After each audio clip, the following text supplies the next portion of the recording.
Sunrisers হায়দরাবাদের বিপক্ষে ম্যাচে হারের মুখ দেখলেও আরসিবি শিবিরের জন্য আছে এক বড় খুশির খবর। দলের অধিনায়ক রাজত পাটিদার আজ এক ঐতিহাসিক রেকর্ড নিজের নামে করেছেন। মাত্র 50টি ইনিংসে 100টি ছক্কা মেরে তিনি টপকে গিয়েছেন ভারতের সব বড় বড় নামী ক্রিকেটারদের। ম্যাচটিতে হায়দরাবাদ বিশাল রান করার পর আরসিবির সামনে লক্ষ্য ছিল অন্তত 167 রান তোলা, কারণ এই রান করতে পারলেই তারা পয়েন্ট তালিকার সেরা দুইয়ে থাকা নিশ্চিত করতে পারত। রাজত পাটিদার সেই কঠিন পরিস্থিতি বুঝে দারুণ ব্যাটিং করেছেন।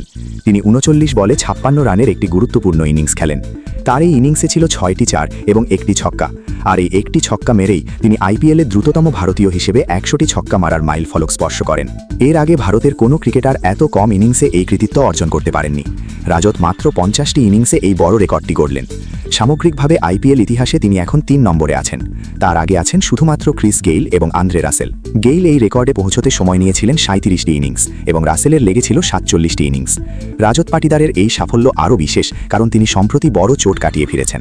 মাথায় চোট পাওয়ার কারণে তিনি গত ম্যাচে খেলতে পারেননি, কিন্তু মাঠে ফিরেই তিনি চাপের মধ্যে দারুণ পারফরমেন্স করে দেখালেন। শুধু ইনিংসের দিক থেকেই নয়, বল খেলার হিসেবেও তিনি বেশ দ্রুত। মাত্র 933টি বল খেলে তিনি 100 ছক্কার তালিকায় নাম তুলেছেন। এক্ষেত্রে তিনি নিকোলাস পুরান এবং আন্দ্রে রাসেলের পরেই জায়গা করে নিয়েছেন। তার এই ছন্দ প্লে অফের আগে দলের জন্য অনেক ইতিবাচক খবর নিয়ে এলো। বেঙ্গালুরু আগামী 26শে মে প্রথম কোয়ালিফায়ারে গুজরাট টাইটান্সের মুখোমুখি হবে। গতবারের চ্যাম্পিয়ন হিসেবে তারা এবারও বেশ ভালো অবস্থানে আছে।